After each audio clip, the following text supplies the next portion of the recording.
Hi, in this demo we're going to look at a simple iPhone application from start to finish.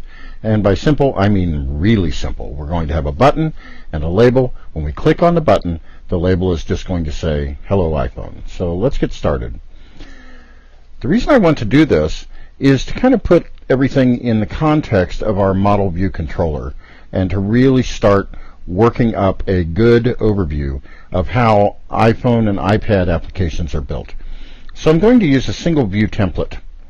And a single view template is going to give us a view controller and a view.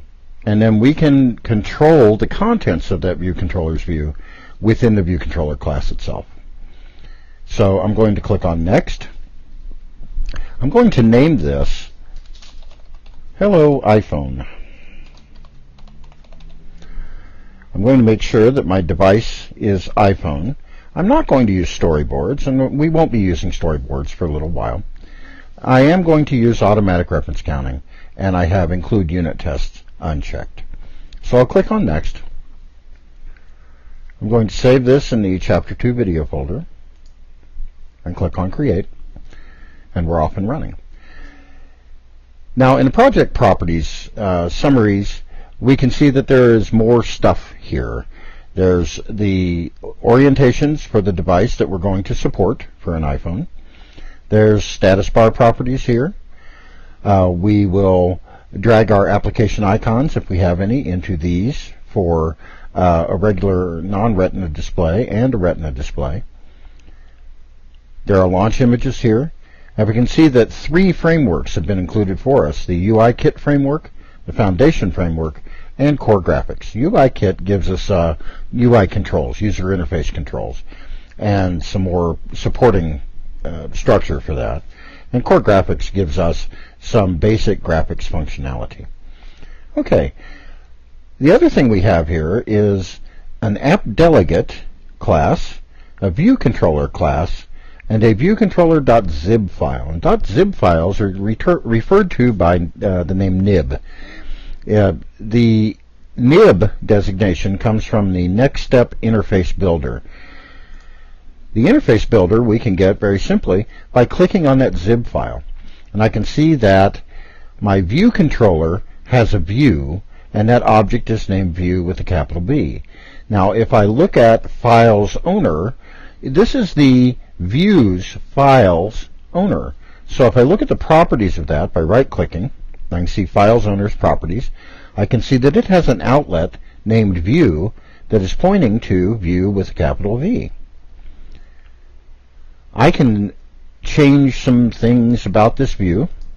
I can click on it and change its background color, let's say to kind of a nice bluish color. That's pretty nice.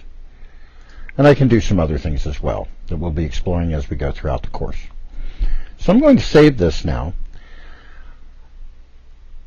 Now, I also want to show you that Files Owner itself has an identity, and its identity is View Controller. And that corresponds with this class right here. And also, in the app delegate, I have declared View Controller to be a class, and I've made a property called lowercase view controller. And then in the implementation, I've imported that view controller. I haven't, the template did this. And then I've just set up that view controller to be an instance of view controller allocated and initialized with the nib name view controller, which corresponds to this zib, and the bundle of nil. Bundle of nil refers to the bundle that I'm currently in, this bundle. So with that, all I need to do now is set up my label. So I'll drag a label out to the view and set up my button. I'll drag a button out, and I'll resize this label a little bit. Let's drag it out like this and then center it, and I get that nice vertical line. And then I'm going to go to the attributes pane, click on center for the justification, and then I'm going to double click the button. I could also select the button and change its text that way. Let's do it that way. And right here under the text, the title attribute, I'm just going to say hello, and that will resize the button. And then with the label, I'm going to double click that, click on backspace and enter to get rid of the text inside the label. Now I'm going to need a property for the label and an action method for the button. So let's go ahead and set those up. The property is going to be non-atomic and weak because the label itself is a UI label, but it is a subview of the main view. If I made it strong, it would be born with a reference count of 1. When it became a subview of the main view, it would then have a reference count of 2. When the main view went away, it would have a reference count of 1, and we would have to deal with that label, or ARC, automatic reference counting, would deal with that label. So by making it weak, when the actual view that the label is a subview of goes away, the label will go away as well because it will then have a reference count of 0. So I'm going to set up property and then non-atomic and weak. Then I'm going to, it's an outlet, so I'm going to use that keyword IB outlet, and then UI label.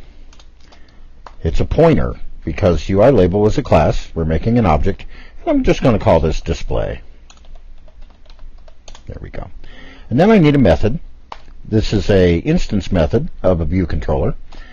And I'm going to use IB action. Remember, that's the same as void. It's type def to void. But IB action tells Interface Builder that this is something that needs to be wired up. Just as IB outlet is defined as nothing, but it tells Interface Builder that this is something that needs to be wired up as an outlet.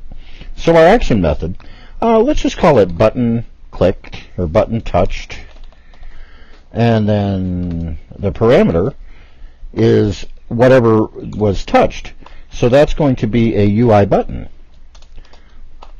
And it's a pointer. And we'll just call it sender. It's normally just called sender.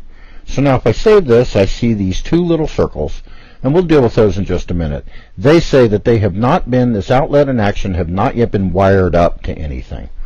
But for now, I'm just going to grab this method signature and copy it and come in here to our view controller class and paste it. And there we go. And now I'm also going to need to synthesize our label property, and that's called display.